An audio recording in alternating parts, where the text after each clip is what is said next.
നമ്മൾ ചെറിയൊരു പരീക്ഷണം നടത്തുകയാണ്. എന്ന് വെച്ചാൽ നമ്മളെ വീട്ടിലുണ്ടാകുന്ന ഫുഡ് വേസ്റ്റ് കമ്പോസ്റ്റ് ആക്കണമെങ്കിൽ വളമാക്കി മാറ്റാൻ എത്ര സമയം എടുക്കുമെന്ന്. ഇത് എൻ്റെ വീട്ടിലുള്ളൊരു ബ്രെഡിൻ്റെ പീസാണ്. ഒരാഴ്ച മുന്നേ വാങ്ങിയ ബ്രെഡിൻ്റെ പീസാണ്. അത് ഫ്രിഡ്ജിൽ കിടക്കുകയായിരുന്നു. അപ്പോൾ അത് നേരെ എടുത്തിട്ട് അതിൽ കവർ ഒഴിവാക്കിയിട്ട് ബ്രെഡ് മാത്രം നമ്മൾ ഈ ഒരു കമ്പോസ്റ്റ് ബിന്നിൽ കൊണ്ടിട്ടു. ഈ കമ്പോസ്റ്റ് ബിന്നിന് നമ്മൾ ജസ്റ്റ് സാധാരണ ഉള്ള എയറോബിക് ബിന്നാണ്. ഈ സൈഡിലായിട്ട് 4 ഇഞ്ചിൻ്റെ ഒരു ഹോളോ കൊടുത്തിട്ടുണ്ട് എയറേഷനൊക്കെ കിട്ടാൻ വേണ്ടിയിട്ട്.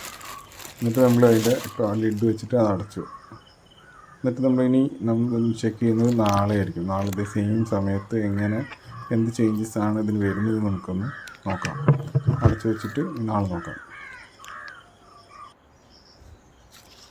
ഇത് 2ാമത്തെ ദിവസമാണ്. ആക്ച്വലി ഞാൻ തുറന്നു നോക്കിയപ്പോൾ ഞാൻ ഞെട്ടിപ്പോയി.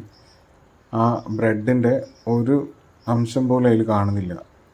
എന്തെങ്കിലുമൊക്കെ ഉണ്ടാവുമെന്ന് പ്രതീക്ഷിച്ചിട്ടാണ് ഞാൻ തുറന്നു നോക്കിയത്. പക്ഷേ ഒരു സാധനം പോലും അതിലില്ല.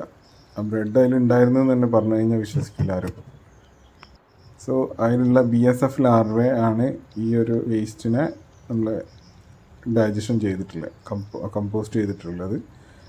ബ്ലാക്ക് സോൾജർ ഫ്ലൈസ് എന്ന് പറയും. ഇനി നമ്മൾ ചെയ്യുന്നത് വീട്ടിലുള്ള ബാക്കി എല്ലാ വേസ്റ്റും എന്ന് വെച്ചാൽ നമ്മുടെ മിക്സഡ് ടൈപ്പിലുള്ള ഫുഡ് വേസ്റ്റ് എല്ലാം നമ്മളിതിൽ കൊണ്ടിടുകയാണ്. എന്നിട്ട് നമുക്ക് ചെക്ക് ചെയ്യാം എങ്ങനെയാണ് അതിൻ്റെ ഒരു റിസൾട്ട് വരുന്നതെന്നുള്ളത്.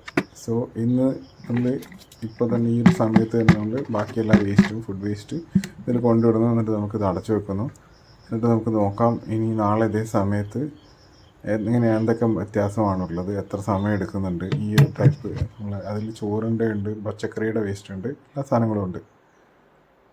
സോ ഇനി ഉള്ളത് നിങ്ങൾക്ക് ഇതുപോലുള്ള കമ്പോസ്റ്റിംഗ് അല്ലെങ്കിൽ വേസ്റ്റ് മാനേജ്മെൻറ്റ് റിലേറ്റഡ് ആയിട്ട് എന്ത് ഹെൽപ്പിനും ഞങ്ങളെ ഈ നമ്പറിൽ കോൺടാക്റ്റ് ചെയ്യാൻ ഞങ്ങളെ ടെക്നിക്കൽ സപ്പോർട്ട് ഉണ്ടായി.